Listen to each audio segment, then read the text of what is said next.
ಕೋಟೆಕಾರು ಸಹಕಾರಿ ಬ್ಯಾಂಕ್ನ ದರೋಡೆ ಪ್ರಕರಣ ಇಡೀ ರಾಜ್ಯವನ್ನೇ ಬೆಚ್ಚಿ ಬೀಳಿಸಿತ್ತು. ಈಗ ದರೋಡೆಯ ಮಾಸ್ಟರ್ ಮೈಂಡ್ಗಳಾದ ಇಬ್ಬರು ಸ್ಥಳೀಯರನ್ನ ಪೊಲೀಸರು ಬಂಧಿಸಿದ್ದಾರೆ. ಇನ್ನು ವಿಚಾರಣೆ ವೇಳೆ ಈ ಇಬ್ಬರು ಕೂಡ ಕ್ರಿಮಿನಲ್ ಬ್ಯಾಕ್ಗ್ರೌಂಡ್ ಉಳ್ಳವರು ಅನ್ನುವಂತಹ ವಿಚಾರ ಕೂಡ ಬಟಬಯಲಾಗಿದೆ.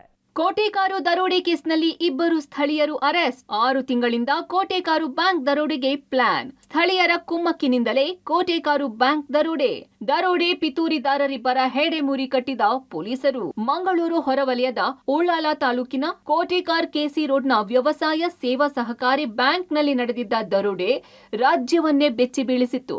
ಕಳೆದ ಜನವರಿ 17ರ ಮಧ್ಯಾಹ್ನ ಬ್ಯಾಂಕ್ಗೆ ನುಗ್ಗಿದ್ದ 5 ದರೋಡೆಕೋರರು ಬ್ಯಾಂಕ್ ಸಿಬ್ಬಂದಿಗೆ ಪಿಸ್ತೂಲ್ ತೋರಿಸಿ ದರೋಡೆ ನಡೆಸಿದ್ದರು. ಹಗಲಲ್ಲೇ ಕೇವಲ 6 ನಿಮಿಷದಲ್ಲಿ ಬರೋಬ್ಬರಿ 14 ಕೋಟಿ ಮೌಲ್ಯದ ಚಿನ್ನಾಭರಣವನ್ನು ದರೋಡೆ ನಡೆಸಿ ಪರಾರಿಯಾಗಿದ್ರು.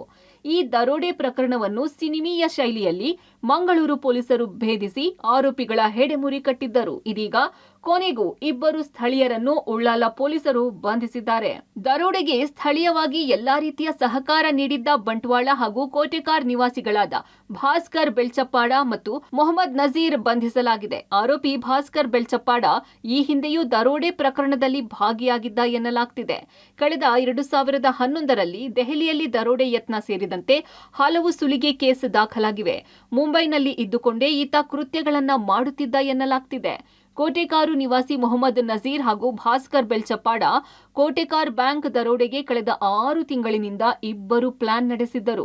ನಜೀರ್ ನೀಡಿದ ಮಾಹಿತಿಯಂತೆ ಬ್ಯಾಂಕ್ ಅನ್ನ ಆಯ್ಕೆ ಮಾಡಿದ್ದು ದರೋಡೆಗೆ ಇವರೇ ದಿನ ಸಮಯ ನಿಗದಿ ಮಾಡಿದ್ರು ಅನ್ನೋದು ತನಿಖೆಯಲ್ಲಿ ತಿಳಿದು ಬಂದಿದೆ.